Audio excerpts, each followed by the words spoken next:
Dá-lhe lá um caju, tá? Cadê o caju? Mas espera aí, fecha os vidros. Os gajos mandam-se cá para dentro.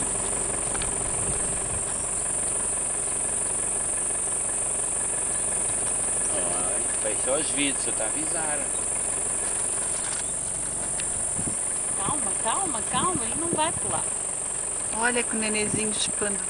Ai, que imagem! Não deixe isso tudo, dá as coisinhas. 2 filhotinhos, cada uma com um filhotinho.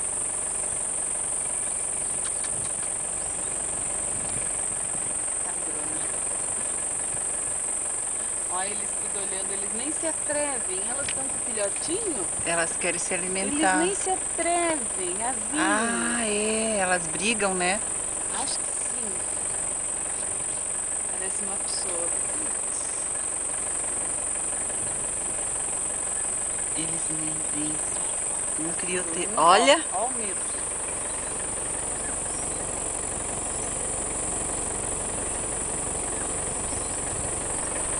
Dá ali pra ela.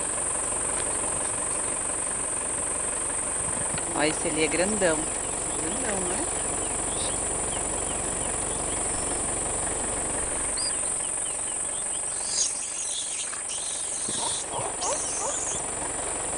Olha os aventos. Olha lá.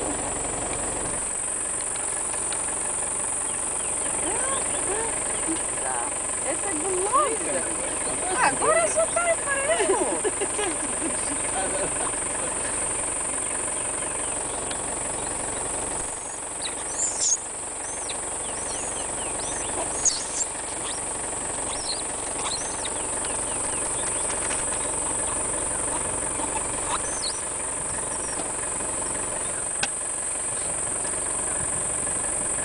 Chega, né?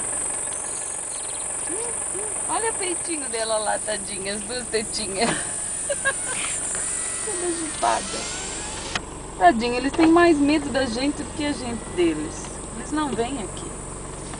São muito bons. Não, porque estes ainda não estão habituados às pessoas. Olha, olha, olha.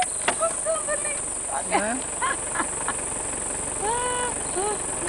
Sentado, amor, olha. Sentado. Puxa. Tchau. Tchau, tchau. Coçando a sola do pé.